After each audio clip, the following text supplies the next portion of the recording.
vous pouvez le constater, une chronique un peu particulière ce matin, puisque c'est la première chronique, alors que nous sommes fermés. Alors, comme vous pouvez le constater, les étagères sont vides. Mais on vous le rappelle, et c'est très important, n'hésitez pas à nous contacter. Nous avons des permanences téléphoniques.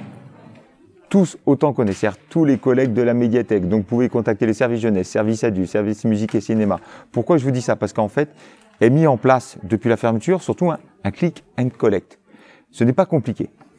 Vous allez chercher les documents que vous voulez, ou vous nous appelez pour dire « moi j'aimerais bien tel ou tel document ». Vous réservez un document, mais alors attention, vous devrez choisir la bibliothèque de retrait. Une fois que vous avez fait cela, nous après le lendemain, vous devez recevoir une notification. Attendez bien la notification. Vous voyez que nous avons mis en place tout un système avec des sacs de la médiathèque. Si vous faites une réservation et que vous décidez de retirer votre document, au Val d'Oron, nous mettrons votre nom avec le type de document et une étiquette jaune pour le redistribuer au Val d'Oron. Nous mettrons une étiquette orange pour redistribuer au Gibjon et nous mettrons une étiquette blanche pour le distribuer aux 4 piliers. Donc je rappelle, choisissez vos documents, choisissez votre bibliothèque de retrait et nous nous occupons de prendre les documents de la médiathèque pour les transporter dans les différentes bibliothèques, ce qu'on appelle le click and collect. Je rappelle, je me répète, n'hésitez pas, nous sommes en permanence téléphonique toute la journée pour tout type de renseignements. Pour ceux qui ne sont pas à l'aise avec l'informatique, et bien évidemment, vous retrouvez tout sur le site de la médiathèque. Voilà, entre autres. Ça, c'est fait. Mais on va parler un petit peu de musique quand même. Aujourd'hui, une chronique un petit peu sous la thématique de classique. Et je vous expliquerai pourquoi. À commencer par le dernier album de Peter Doherty et de Frédéric Lowe. Alors, une chronique un tout petit peu décousue. Pourquoi? Parce que j'ai lu pas mal de choses et surtout, oui, j'ai lu pas mal d'articles. Donc, ça serait une chronique un peu en forme d'interview entre Frédéric Lowe et donc Peter Doherty. Alors, le projet à la base devait être un travail autour du chanteur Daniel Dark. Alors, pourquoi Daniel Dark? Parce que Frédéric Lowe, il faut savoir que en fait, c'est le producteur et donc le multi-instrumentiste à qui on doit le retour de Daniel Dark. Daniel Dark, chanteur, je vous rappelle, notamment des années 80, de Taxi Girl, avec l'excellentissime Mirwais, qui maintenant fait de la musique électronique. Donc voilà, Daniel Dark revient avec surtout cet album Crève-Cœur et avec la réalisation de Frédéric Lowe, superbe réalisation. Voilà. Vous pouvez aussi, n'hésitez pas à emprunter les autres albums de Daniel Dark, toujours à la production avec Frédéric Lowe, et nous avons aussi un documentaire sur Daniel Dark. Donc Daniel Dark et Frédéric Lowe, entre autres. Donc le projet à la base devait être un projet sur des reprises de Daniel Dark, et puis ça n'a pas été le cas. Alors la première rencontre entre Peter Doherty et Frédéric Lowe se fait au moment où Peter Doherty travaille avec les Baby Shambles. Je vous rappelle que Peter Doherty est quand même à la tête donc des Baby Shambles. Donc Frédéric Lowe découvre en fait Peter Doherty quand il travaille avec les Baby Shambles.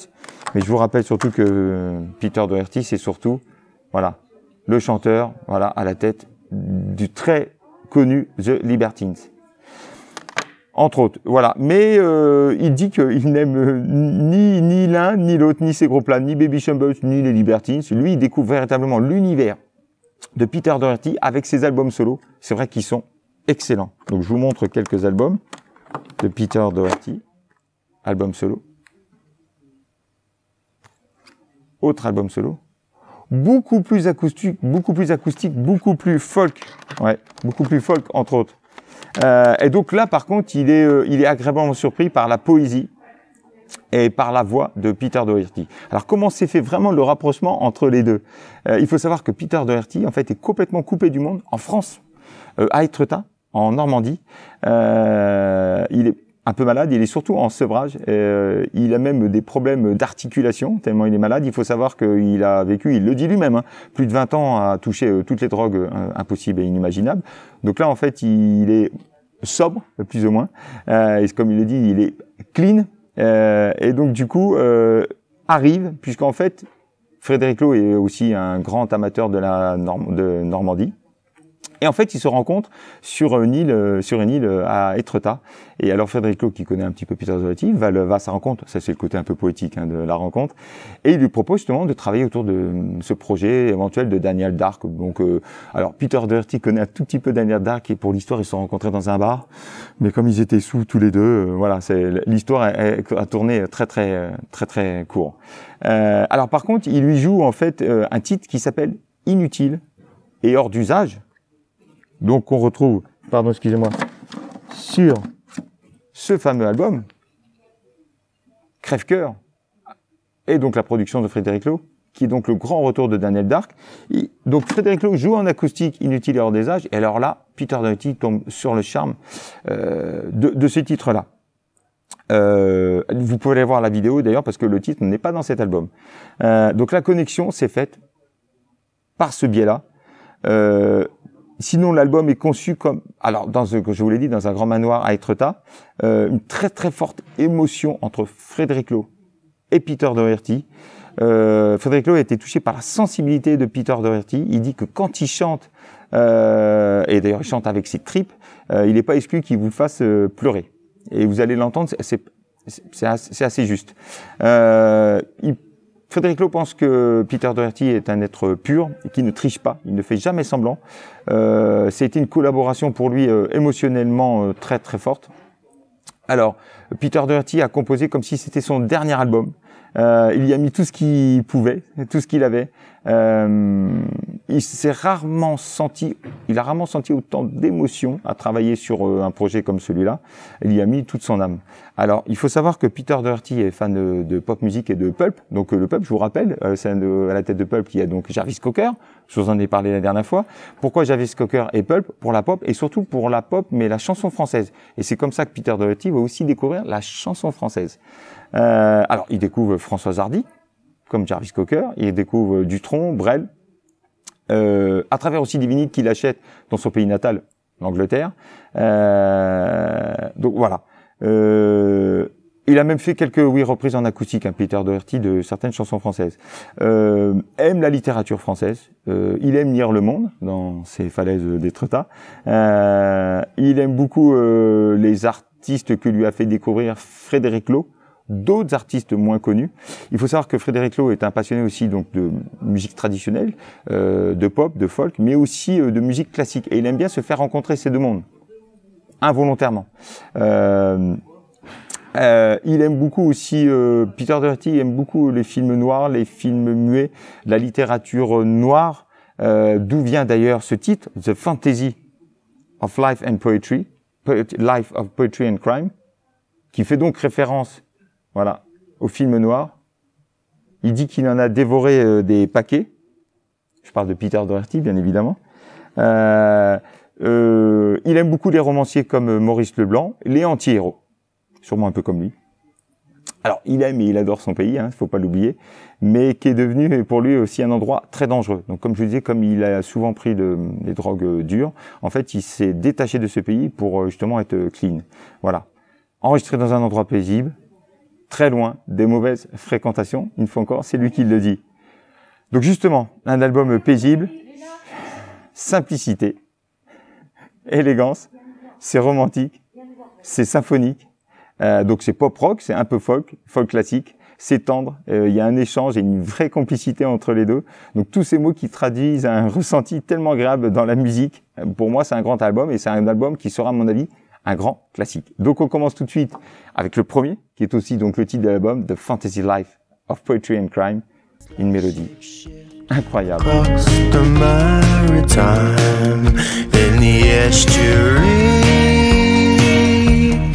There's a clue to find in the fantasy life, poetry and crime.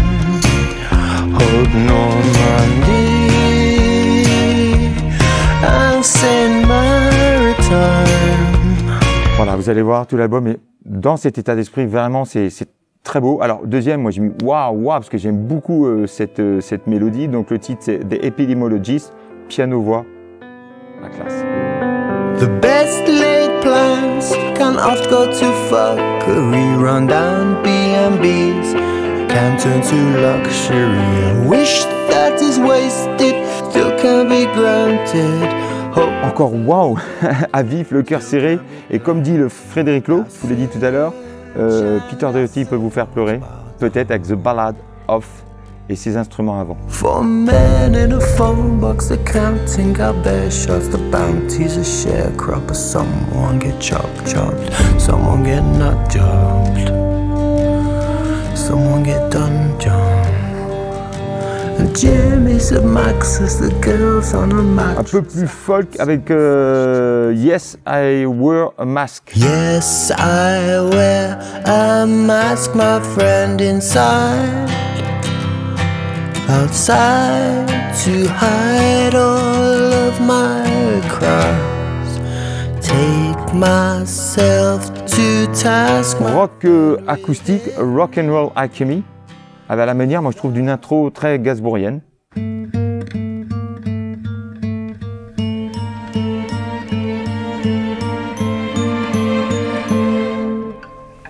I have no doubt that when I went out loud, that the monster saw me. De la folk encore avec The Glass Blower. Fire and famine, pestilence and sin, but there's no surviving. I hike in the rain, bottles are my vertebrae. Une pop un peu plus fraîche avec Keeping Me on Fire. One drop of wine, one pull of the tide, and the sun is darkening. Et donc on finit à la manière d'un Rufus Wainwright, un peu cabaret, Far from the Mating Crowd. They closed down all the bars, clubs and theaters. Where am I supposed to sing my song? Voilà, pour moi cet album sera un grand classique. N'hésitez pas, hein. Sur le vinyle, il est très très beau, surtout il y a des notes des différents, des deux. Une note de Peter Doherty qui parle de Frédéric Lowe et de leur rencontre et que c'est émotionnellement très important et très riche pour lui, et Frédéric Lowe qui parle de Peter Doherty et de leur façon de travailler. Voilà, n'hésitez pas, je regarde dans la pochette, tout est dit et vous avez toutes les paroles. Et ça c'est important. Voilà, alors on continue et moi j'aime beaucoup Laurent Bardenne et le tigre et son tigre de douce, donc est le nom de son groupe. Remarquable déjà premier album.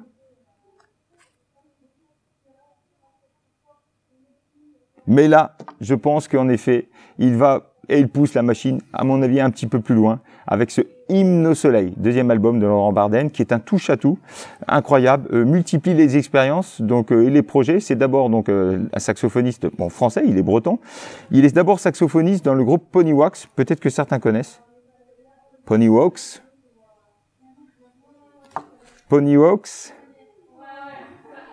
Image of Sigrid, tout ça, c'est des titres ils ont fait quelques gros tubes quand même.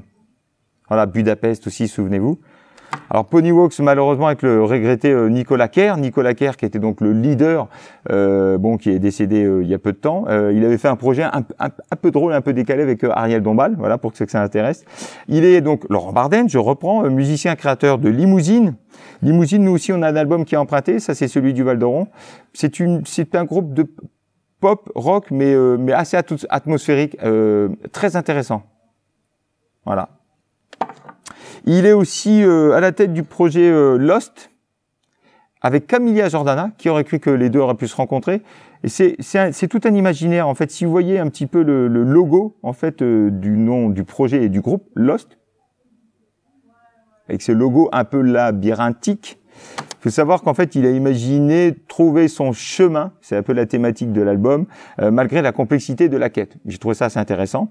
Il est aussi, donc, Laurent Bardenne, fondateur également d'un autre groupe qui s'appelle Rigolus et de Supersonics. Pourquoi je vous parle de Supersonics? Puisque dans Supersonics, on trouve l'autre saxophoniste français, Thomas de Pourqueret, et qui est également collaborateur, Thomas de Pourqueret, de Fred Palem. et son sacre du tympan. Oui, c'est fait exprès. Voilà. Jazz un peu décalé. Pourquoi je vous parle de tout ça? C'est pour situer aussi le personnage qui est, voilà, Laurent Bardem. Donc, deuxième projet solo. Alors, quel projet? Du jazz, soul, funky, aux couleurs, moi je trouve solaire, exotique, une touche world, on va l'entendre. Des références évidentes donc au jazz, donc Pharoah Sanders, Jimmy Smith, Grover Washington, John Coltrane, Gato Barbieri pour le côté un peu musique du monde. Un mélange de soul, jazz, de black music, saupoudré de musique africaine, d'ethio jazz, une musique douce, dépaysante et atmosphérique, anti-anxiogène, moi je trouve, quasi instrumentale et mystique parfois un peu, sensuelle. Un sax légèrement voilé tout le long de l'album, sur lequel vient souvent se poser une rythmique bien ronde, bien funky. 5 musiciens s'entendent à merveille, c'est les mêmes musiciens qu'on retrouvait sur le premier album. Des accents créoles aussi, vous allez l'écouter, du jazz fusion, hip-hop parfois, zouk, de magnifiques orchestrations chaloupées, où règne un peu moi la rêverie, je trouve, un penchant pour des sonorités 70s. Tout est à l'image de la pochette, je vous l'agrandis, voilà. Symbolisant, on voit ce soleil levant, l'oasis et le saxophone en abondante source de vie. Voilà, moi je trouve que c'est comme un voyage un peu nostalgique et sensuel. Alors on va commencer avec l'envoûtant, oh yeah, oh yeah, et ce sax feutré dont je vous parlais, une mélodie incroyable. Tout est annoncé dans ce titre instrumental, quasi, puisqu'il y a le oh yeah, vous allez l'entendre, c'est des paysans.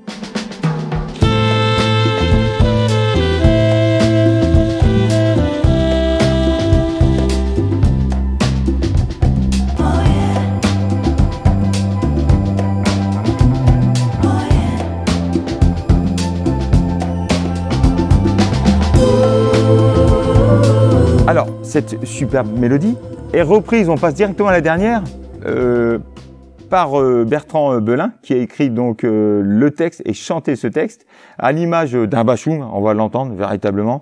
Alors, il se glisse dans la peau d'un serpent qui se rêve en oiseau. Une ode à la liberté vue au ras du sol, donc du serpent, le nez dans la grisaille, le nez dans la poussière, voilà, de la vie quotidienne. Vous allez voir, c'est très métaphorique, mais écoutez bien les paroles, c'est très intéressant. Quoi de mieux que de rêver justement s'envoler. Alors, je rappelle que Bertrand Belin fait l'actualité en ce moment. On le retrouvait déjà sur les projets de Liminanas avec Laurent Garnier, électro et musique psychédélique. On avait retrouvé Bertrand Belin, qui vient d'ailleurs de sortir aussi son nouvel album.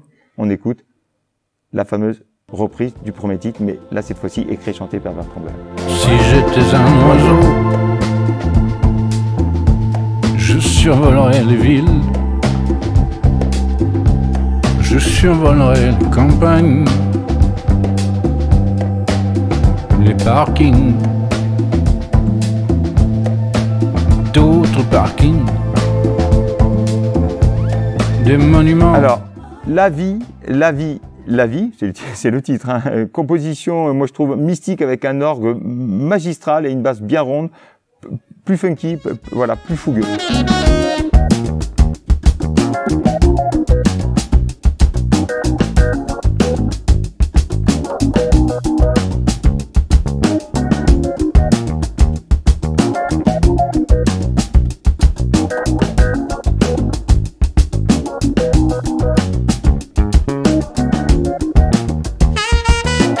Adieu, my lord, enivrant.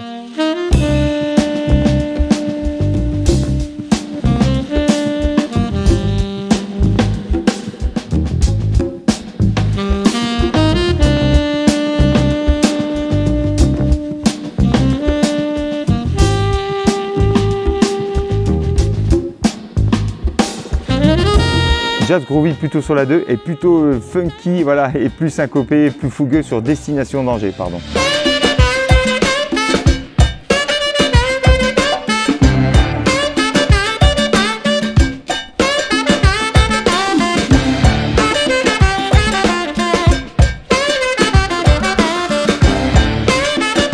Alors, sur celle qui suit, Combly Family, Jazzy Soul, grosse basse groovy, et les deux voix en chœur de Lisa Spada et de Anaël Solet.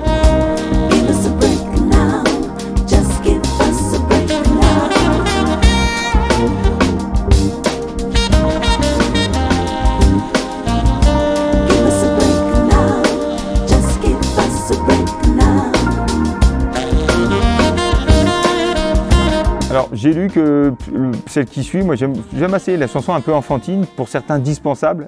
Et quoique, moi encore, on se prend au jeu de fredonner cette petite ritournelle, cette petite mélodie, chantée par la toute petite Éléonore Barden, donc fille d'eux. Et moi, je trouve qu'on se prend au jeu vraiment de fredonner ce refrain, la la la la la, la la la la la. Donc le titre, c'est Verte Grenouille, mais un côté afro et oriental.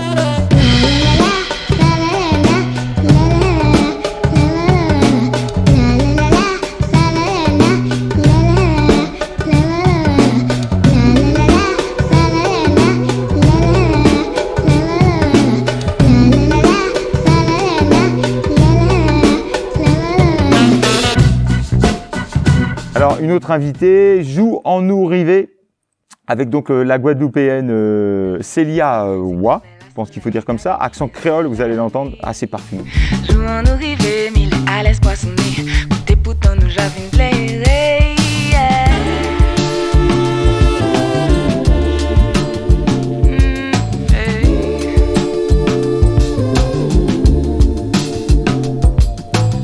Alors on finit avec, pour moi, le monument qui est donc Kenya Sunrise.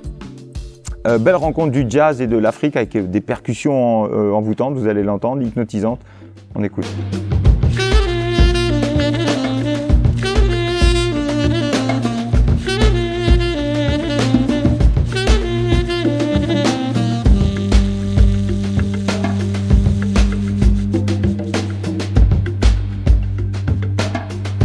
C'est solaire, c'est spirituel, c'est envoûtant. Pour moi, ce sera aussi éventuellement assez parfait. Et pour moi, un album qui sera aussi un album classique. Et n'hésitez pas, une fois encore, à un beau vinyle avec toutes les paroles, des chansons, notamment Belin, des inédits. Et puis, ouais, une belle pochette. Hein. Voilà, à l'intérieur. Donc pour moi, ça sera, je pense, un grand classique. Alors, on finit quasiment, j'allais dire, avec une fois encore la rencontre de Robert Plant, donc je vous dis pas qui est Robert Plant, ex-Led Zeppelin, comme chanteur de Led Zeppelin, avec la chanteuse Alison Krauss, chanteuse de country bluegrass, Alison Krauss, dont nous avons nombre d'albums à la médiathèque, les albums solo de Robert Plant, qui sont vraiment très très bons, honnêtement. Et puis donc, premier album et de la rencontre en 2007 de Robert Plant et de Alison Krauss, Rising Sound. N'hésitez pas à venir les emprunter. Donc, de nouveau réunis. Alors, premier album, c'était un raz-de-marée en 2007. L'association des deux artistes avait été saluée par toutes les critiques. Une rencontre qui avait débuté un tout petit peu avant 2007, puisqu'ils se sont rencontrés lors d'un concert hommage au bluesman Lead Belly, donc qui est un vieux bluesman, et ils avaient interprété la chanson, alors certains vont connaître, Black Girl. Pourquoi je vous parle de Black Girl? Parce que cette chanson a été reprise et en fait très connue du grand public. Grâce à qui? Tout m'en mille. Je ressors un vinyle, puisque ce matin c'est la fête au disque classique, le fameux Unplugged, MTV Unplugged de Nirvana. Alors vous ne le trouverez pas sous le nom Black Girl, vous le trouverez sur le titre Where Did You Sleep Last Night? Puisqu'il faut savoir que Black Girl, de 1939, de Lead Belly, est sous-titré Black Girl, Where Did You Sleep Last Night? Je vous laisserai découvrir les paroles. Et d'ailleurs, souvent, ça a été réinterprété parfois pas par Black Girl, mais My Girl, notamment ma chérie, My Girl, ma femme, qu'est-ce que tu as fait la nuit dernière? Je vous laisserai une fois encore découvrir les paroles. Ça a été repris aussi maintes et maintes fois par In the Pines. In the Pines, in the Pines, My Girl, Black Girl, Lead Belly, 1939, un grand classique. Je crois que plus de 150 reprises à travers le monde, et voilà, donc un grand classique. Donc ils se sont rencontrés par cette reprise un peu avant 2007. Alors donc un énorme succès, 5 Grammy Awards, première rencontre, hein, je parle, dont celui du meilleur album, celui du meilleur duo, et ainsi de suite, et ainsi de suite, et ainsi de suite. Chacun retourne à ses occupations, donc leurs albums solo, et donc les albums solo, je vous disais de Robert Plant, moi je trouve qu'ils sont excellents, qui sont déjà un peu dans cette veine folk et world. Pourquoi je vous parle de ça? Un peu à l'image, vous savez, des albums solo de Paul Simon. On est parfois un peu dans cette esthétique, je trouve. Voilà, donc ils retrouvent, puisqu'ils remettent donc une deuxième fois leurs univers, voilà, ensemble. Et on retrouve dans ce deuxième album, puisque du coup, ils refont un duo, on retrouve qui, en fait, le producteur T-Bone Burnett, qui est un producteur les plus talentueux depuis une trentaine d'années dans l'Americana, T-Bone Burnett, qui est le compagnon de route, quand même, encore maintenant de Bob Dylan, donc T-Bone Burnett, que certains connaissent pas. Écoutez ses albums et ses productions, c'est magnifique. Et on retrouve aussi les mêmes musiciens. Alors il y en a beaucoup. Je vous en dis que deux, puisque Marc Ribot, peut-être que vous connaissez, c'est quand même un grand guitariste et en plus français. Et puis aussi le batteur J. Bell Rose. Pourquoi? Parce que J. Bell Rose, il a travaillé avec B.B. King, il a travaillé avec Ray LaMontagne, moi j'adore, mais des grands noms comme Joe et Henry, Allen Toussaint, entre autres. Donc voilà. Donc répertoire country folk, assez peu connu du grand public, hein, vous allez voir. C'est tout l'intérêt d'ailleurs du projet, refaire découvrir des titres peu connus, des titres actuels, modernes, mais des titres aussi un peu plus anciens, donc remis au goût du jour. Alors c'est une nouvelle fois où Robert Plant, c'est lui en fait qui va aller à Nashville, sur les terrains de Alison Krauss, voilà, pour retrouver la diva sur ces terres.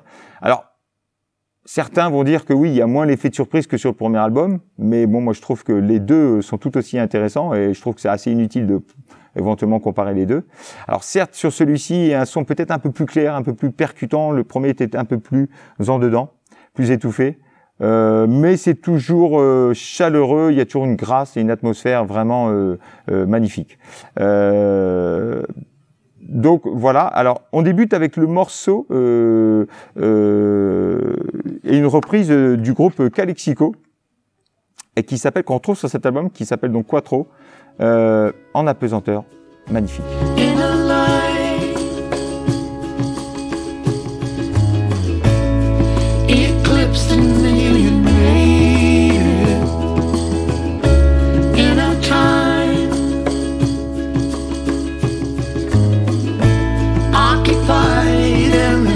Alors pour moi, hein, deux des plus belles reprises que sont donc The Price of Love des Everly Brothers, très atmosphérique, très Americana.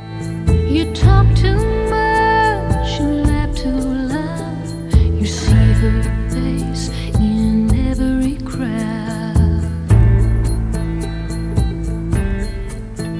That's the price of love, the price of love, the price you pay. Et puis donc Going Where the Lonely Go de Merle Haggard.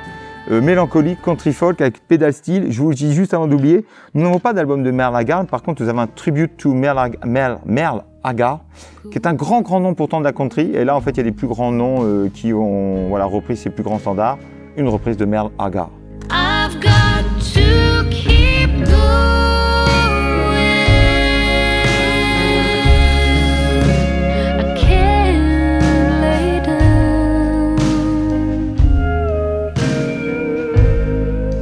Go Your Way, reprise de Sandy Denny. Go your way, my love. Go your way, my love.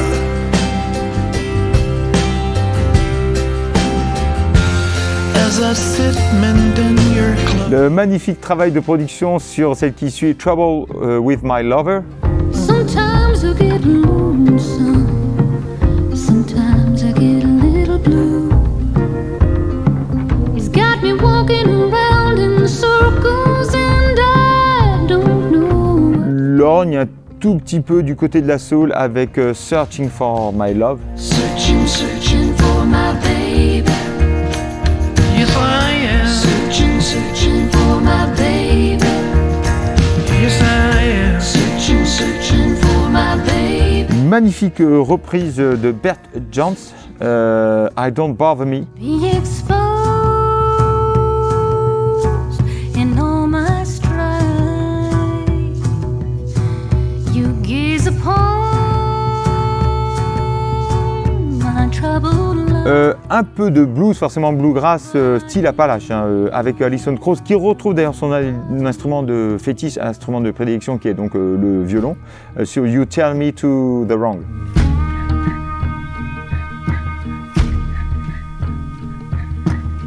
Some people born with silver and gold, others have husbands and wives. À juste titre, parce qu'on parle souvent, David et moi, pendant les extraits, il faut savoir, donc Alison Krauss qui a quand même une voix assez country, bluegrass, alors que Robert Plant qui a plutôt à la base une voix rock. Et c'est assez marrant parce que sur cet album, il y a des titres où ils sont forcément ensemble, c'est fait exprès, mais il y a vraiment des titres où on entend beaucoup plus une voix ou parfois l'autre voix. Et donc du coup T-Bone Burnett a travaillé vraiment la production parfois sur des titres qui sont vraiment prédestinés à l'un ou à l'autre, et ça fallait le noter. Alors on retrouve forcément une reprise aussi de Hank Williams avec une guitare hawaïenne, My Heart Would Know.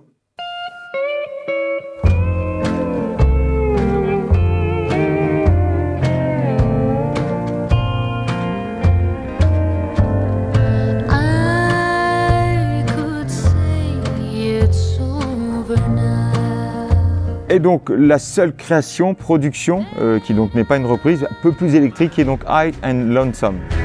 I shall not rest upon the highway. I will not tire nor despair.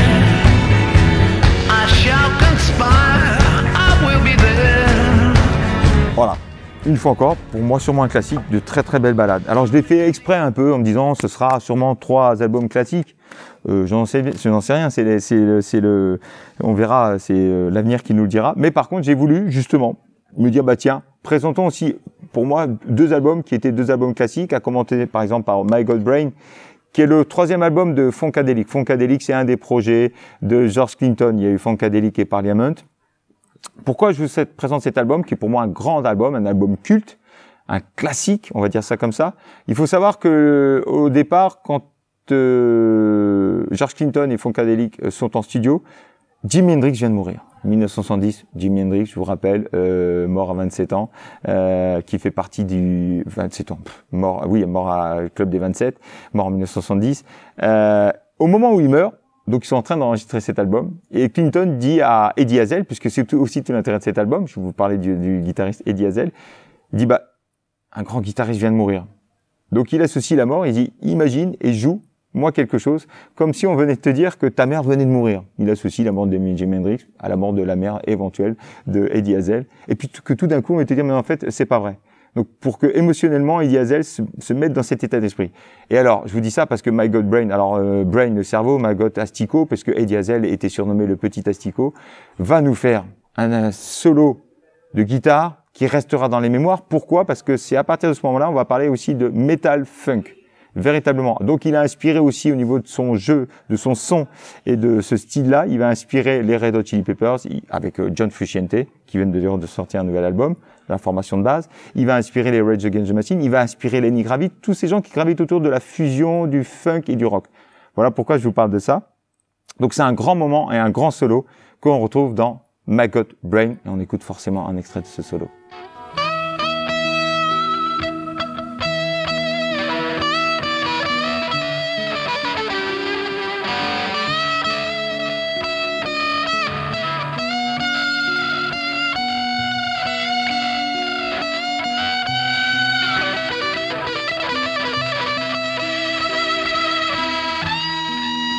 Voilà, guitariste monstrueux Eddie Hazel qui a été le guitariste des Temptations aussi, entre autres.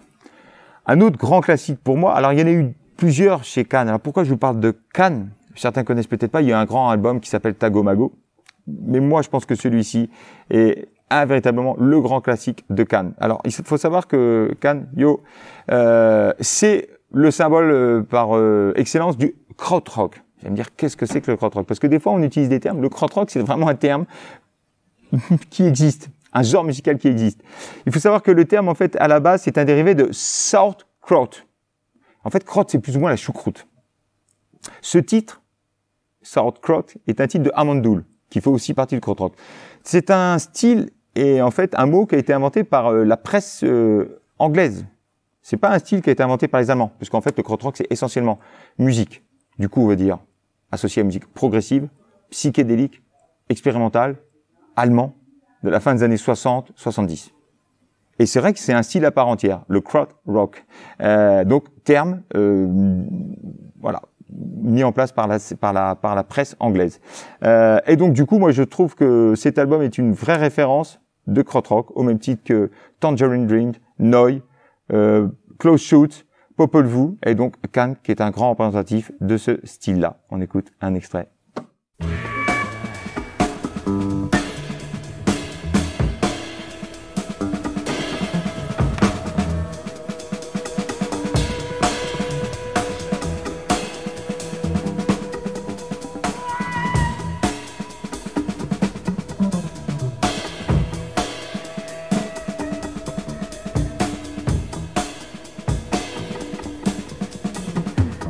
Oui, choucroute ou chou. En fait, quand la presse prend ce terme, c'est pour dire, c'est un peu tout, n'importe quoi, ce qu'ils nous font là. Un mélange de chou et de musique qui est pas terrible, mais voilà. Mais n'empêche que le terme est resté. Je vous dis ça aussi, cet album a été repris, et ça c'est à noter, tout en acoustique, par Stephen Malkmus en 2012. Stephen Malkmus, c'est le leader de Pavement. À noter. Grand album. Donc voilà, c'était une thématique et une chronique autour des classiques. Je trouvais que c'était intéressant. N'hésitez pas à nous appeler, à réserver les documents, et on est disponible même pendant la fermeture de la médiathèque. Une fermeture momentanée, bien évidemment. Et on se retrouve très très vite pour des chroniques, peut-être dans d'autres endroits vides, ou peut-être dans d'autres bibliothèques. Je vous dis à très très vite, et on se quitte avec le master. Kiss.